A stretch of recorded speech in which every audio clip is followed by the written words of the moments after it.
প্রয়াত বিখ্যাত হাস্য কৌতুক অভিনেতা আসরানী মৃত্যুকালে তার বয়স হয়েছিল 84 বছর। মুম্বাইয়ে তার মৃত্যু হয়। দীর্ঘদিন থেকেই তিনি অসুস্থ ছিলেন। তার মৃত্যুর কারণে শোকের ছায়া বলিউড থেকে টলিউডে।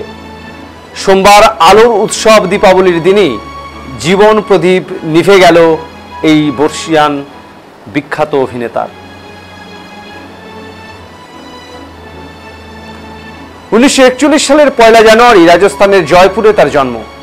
তিনি 350-এরও বেশি হিন্দি চলচ্চিত্রে অভিনয় করেছেন। চলচ্চিত্রে আসরানীর প্রধান ভূমিকা, চরিত্রের ভূমিকা, হাস্য কৌতুক ভূমিকা এবং সহায়ক ভূমিকা পালন করেছেন। তিনি 1972 থেকে 1991 সালের মধ্যে রাজেশ খান্নার সাথে 25টি চলচ্চিত্রে অভিনয় করেছিলেন এবং 1972 থেকে 1999 সালের মধ্যে তিনি 16 চলচ্চিত্রে তার ভূমিকার জন্য সবচেয়ে বেশি পরিচিত ছিলেন।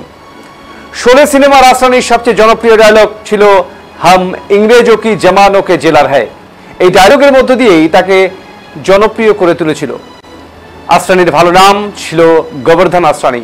জয়পুরের একটি মধ্যবিত্ত সিন্ধি পরিবারে আসরানীর জন্ম। তার বাবা কার্পেটের দোকান চালাতেন। তার 4 বোন ও 3 ভাই। ভাইদের মধ্যে 2 জন তার বড় এবং 1 জন ছোট। আসরানী ব্যবসায় আগ্রহী ছিলেন না। তিনি গণিতে দুর্বল ছিলেন। তিনি সেন্ট জেভিয়ার স্কুল থেকে ম্যাট্রিকুলেশন সম্পন্ন করেন এবং রাজস্থান কলেজ জয়পুর থেকে স্নাতক সম্পন্ন করেন। তিনি তার শিক্ষার খরচ চালাতে একাধারে all India radio Jaipur voice artist হিসেবে কাজ করেছিলেন। 1973 সালে আনহনি চলচ্চিত্রের জন্য শ্রেষ্ঠ কৌতুক অভিনেতা বিভাগে শ্যামা সুষমা পুরস্কার অর্জন করেন এবং 1986 সালে 7 কয়েদি চলচ্চিত্রের জন্য গুজরাটি বিভাগে গুজরাট রাজ্য সরকারের শ্রেষ্ঠ অভিনেতা ও শ্রেষ্ঠ পরিচালকের পুরস্কার অর্জন করেন। তার উল্লেখযোগ্য সিনেমাগুলির মধ্যে শোলে, ধামাল, তকদিরওয়ালা, দুলহে রাজা, আঁখিयों से गोली मारे আরও বিভিন্ন ছবি।